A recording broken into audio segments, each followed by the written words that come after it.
بسم اللہ الرحمن الرحیم۔ واقعہ کربلا قسط نمبر 13۔ تاریخ اسلام معرکہ حق و باطل، حضرت حسین علیہ السلام کی شہادت، تاریخی پس منظر۔ شمر یہ خط لے کر جب عمر بن سعد کے پاس پہنچا تو وہ سمجھ گئے کہ شمر کے مشورے سے یہ صورت عمل میں آئی ہے کہ میرا مشورہ رد کر دیا گیا ہے۔ اس کو کہا کہ تم نے بڑا ظلم کیا ہے کہ مسلمانوں کا کلمہ متفق ہو رہا تھا، اس کو ختم کر کے قتل و قتال کا بازار گرم کر دیا۔ بالآخر حضرت حسین رضی اللہ عنہ کو یہ پیغام پہنچایا گیا کہ آپ نے اس کے قبول کرنے سے انکار فرما دیا ہے، اس ذلت سے موت بہتر ہے۔ حضرت حسین رضی اللہ عنہ کا حضرت صلی اللہ علیہ وآلہ وسلم کو خواب میں دیکھنا۔ شمر ذی الجوشن اس محاذ پر محرم کی 9ویں تاریخ کو پہنچا تھا۔ حضرت امام حسین علیہ السلام اس وقت اپنے خیمے کے سامنے بیٹھے ہوئے تھے۔ اسی حالت میں کچھ اونگ آ کر آنکھ بند ہو گئی اور پھر ایک آواز کے ساتھ بیدار ہو گئے۔ آپ کی ہمشیرہ رضی اللہ عنہ زینب رضی اللہ عنہ نے یہ آواز سنی تو دوڑی آئیں اور وجہ پوچھی۔ فرمایا کہ میں نے رسول اللہ صلی اللہ علیہ وآلہ وسلم کو خواب میں دیکھا ہے۔ فرمایا کہ تم اب ہمارے پاس آنے والے ہو۔ ہمشیرہ یہ سن کر رو پڑیں۔ حضرت حسین علیہ السلام نے تسلی دی۔ اسی حالت میں شمر کا لشکر سامنے آ گیا۔ آپ کے بھائی عباس رضی اللہ عنہ آگے بڑھے اور حریف مقابل سے گفتگو ہوئی۔ اس نے بلا مہلت قتال کا اعلان سنایا۔ عباس رضی اللہ عنہ نے آ کر حضرت حسین رضی اللہ عنہ کو اطلاع دی۔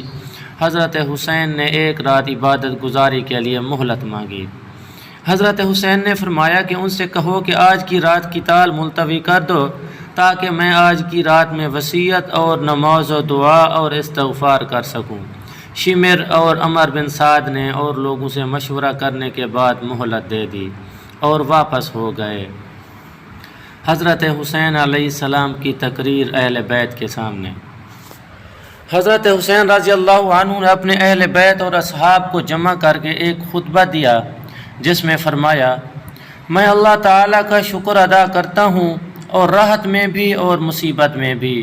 یا اللہ، میں آپ کا شکر ادا کرتا ہوں کہ آپ نے ہمیں شرافت نبوت سے نوازا اور ہمیں کان اور آنکھ اور دل دیے جن سے ہم آپ کی آیات سمجھیں، اور ہمیں آپ نے قرآن سکھایا اور دین کی سمجھ عطا فرمائی۔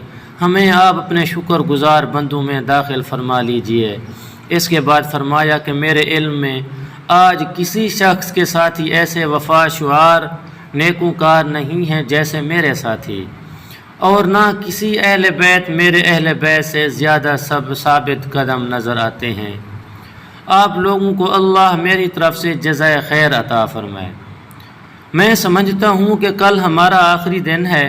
میں آپ سے سب کو خوشی سے اجازت دیتا ہوں کہ سب اس رات کی تاریکی میں متفرق ہو جائیں اور جہاں پناہ ملے چلے جائیں، اور میرے اہل بیت میں سے ایک ایک کا ہاتھ پکڑو اور مختلف علاقوں میں پھیل جاؤ، کیونکہ دشمن میرا طلبگار ہے، وہ مجھے پائے گا تو دوسروں کی طرف التفات نہ کرے گا۔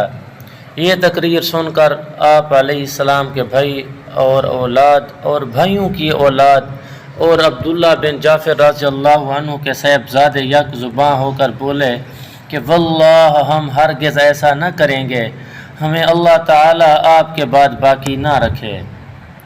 پھر بنو عقیل کو خطاب کر کے فرمایا کہ تمہارے ایک بزرگ مسلم بن عقیل رضی اللہ عنہ شہید ہو چکے ہیں، وہی کافی ہیں، تم سب واپس ہو جاؤ، میں تمہیں خوشی سے اجازت دیتا ہوں۔ انہوں نے کہا کہ ہم لوگوں کو کیا منہ دکھائیں گے کہ اپنے بزرگوں اور بڑوں کو موت کے سامنے چھوڑ کر اپنی جان بچا لائے، بلکہ واللہ ہم آپ پر اپنی جانیں اور اولاد و اموال قربان کر دیں گے۔ مسلم بن اسجہ رضی اللہ عنہ نے اسی طرح کی ایک جوشیلی تقریر کی کہ جب تک میرے دم میں دم ہے میں آپ کے سامنے قتال کرتا ہوا جان دے دوں گا۔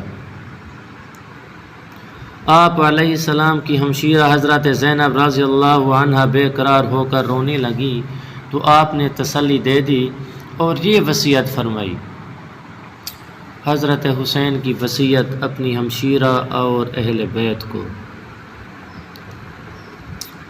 فرمایا میری بہن، میں تمہیں خدا کی قسم دیتا ہوں کہ میری شہادت پر تم کپڑے پھاڑنا یا سینہ کوبی کرنا وغیرہ ہرگز نہ کرنا، آواز سے رونے چلانے سے بچنا۔ یہ وصیت فرما کر باہر آ گئے اور اپنے اصحاب کو جمع کر کے تمام شب تہجد اور دعا و استغفار میں مشغول رہے۔ یہ عاشورہ کی رات تھی۔ صبح کو یوم عاشورہ روز جمعہ اور ایک روایت کے موافق روز شنبہ تھا، یعنی جمعرات کا دن تھا، لیکن زیادہ تر تاریخ میں جمعہ کا دن بتایا گیا ہے۔ صبح کی نماز سے فارغ ہوتے ہی عمر بن سعد لشکر لے کر سامنے آ گیا۔ حضرت حسین رضی اللہ عنہ کے ساتھ اس وقت کل 72 اصحاب تھے، 32 افراد سوار تھے اور 40 پیادہ۔ آپ نے بھی مقابلے کے لیے اپنے اصحاب کی صف بندی فرمائی۔ حر بن یزید حضرت حسین رضی اللہ عنہ کے ساتھ۔ عمر بن سعد نے اپنے لشکر کو 4 حصوں پر تقسیم کر کے ہر ایک حصے کو ایک امیر بنایا تھا۔ ان میں سے ایک حصے کا امیر حر بن یزید تھا، جو سب سے پہلے 1000 کا لشکر لے کر مقابلے کے لیے بھیجا گیا اور حضرت حسین رضی اللہ عنہ کے ساتھ ساتھ چہل رہا تھا۔ اس کے دل میں اہل بیت و اطہار کی محبت کا جذبہ بیدار ہو چکا تھا۔ اس وقت اپنی سابقہ کارروائی پر نادم ہو کر حضرت حسین رضی اللہ عنہ کے قریب ہوتے ہوتے یک بارگی گھوڑا دوڑا کر حضرت حسین کے لشکر میں آ ملا اور عرض کیا کہ میری ابتدائی غفلت اور آپ کو واپسی کے لیے راستہ نہ دینے کا نتیجہ اس صورت میں ظاہر ہوا ہے جو ہم دیکھ رہے ہیں۔ واللہ مجھے یہ اندازہ نہ تھا کہ یہ لوگ آپ کی خلاف اس حد تک پہنچ جائیں گے اور آپ کی کوئی بات نہ مانیں گے۔ اگر میں یہ جانتا تو ہرگز آپ کو نہ روکتا۔ میں اب طیب ہو کر آیا ہوں، اس لیے اب میری سزا اور توبہ یہی ہے کہ میں بھی آپ کے ساتھ قتال کرتا ہوا جان دے دوں۔ اور ایسا ہی ہوا۔ دونوں لشکروں کا مقابلہ۔ حضرت حسین رضی اللہ عنہ کا لشکر کو خطاب۔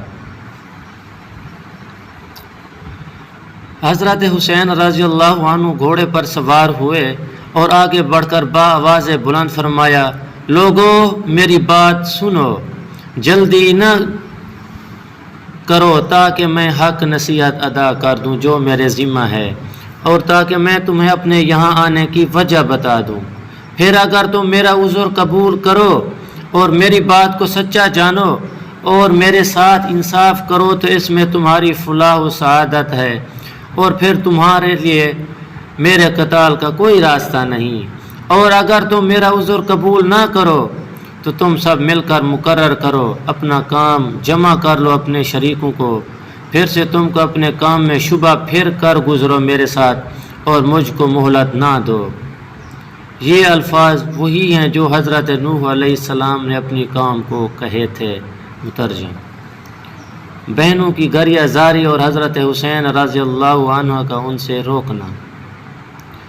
حضرت حسین رضی اللہ عنہ کے یہ کلمات ہوں عورتوں اور بہنوں کے کانوں میں پڑے تو ضبط نہ کر سکیں اور رونے کی آواز بلند ہو گئیں۔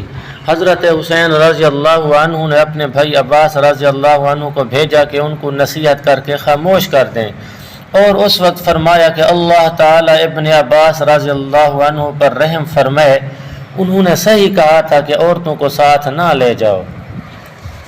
حضرت حسین رضی اللہ عنہ کا درد انگیز خطبہ۔ حضرت حسین رضی اللہ عنہ جب دشمن کی فوج کو مخاطب کر کے متوجہ کر چکے اور عورتوں کو خاموش کر دیا تو ایک درد انگیز نصیحت امیز بلیغ و بے نظیر خطبہ دیا۔ حمد و ثنا اور درود و سلام کے بعد فرمایا کہ اے لوگو، تم میرا نسب دیکھو، میں کون ہوں، پھر اپنے دلوں میں غور کرو، کیا تمہارے لیے جائز ہے کہ تم مجھے قتل کرو اور میری عزت پر ہاتھ ڈالو؟ کیا میں تمہارے نبی کی صاحبزادی حضرت فاطمہ رضی اللہ عنہ کا بیٹا نہیں ہوں؟ کیا میں اس باپ کا بیٹا نہیں ہوں جو رسول اللہ صلی اللہ علیہ وآلہ وسلم کا چچا زاد بھائی اور داماد تھا؟ کیا سید الشہداء حضرت حمزہ رضی اللہ عنہ میرے باپ کے چچا نہیں تھے؟ کیا جعفر طیار میرے چچا نہیں تھے؟ کیا تمہیں یہ حدیث مشہور نہیں پہنچی کہ رسول اللہ صلی اللہ علیہ وآلہ وسلم نے فرمایا مجھے اور میرے بھائی حسین کو سیدہ شباب اہل جنہ اور قرۃ العین اہل سنت فرمایا ہے؟ اگر تم میری بات کی تصدیق کرتے ہو، اور واللہ میری بات بالکل حق ہے، میں نے عمر بھر کبھی جھوٹ نہیں بولا جب سے مجھے یہ معلوم ہوا ہے کہ اس سے اللہ تعالیٰ ناراض ہوتا ہے۔ اور اگر تمہیں میری بات کا یقین نہیں تو تمہارے اندر ایسے لوگ موجود ہیں جن سے اس کی تصدیق ہو سکتی ہے۔ پوچھو جابر بن عبداللہ سے، دریافت کرو ابو سعید یا سہل بن سعد سے، معلوم کرو زید بن ارقم یا اس سے، وہ تمہیں بتلائیں گے کہ بے شک یہ بات انہوں نے رسول اللہ صلی اللہ علیہ وآلہ وسلم سے سنی ہے۔ کیا یہ چیزیں تمہارے لیے میرا خون بہانے سے روکنے کو کافی نہیں؟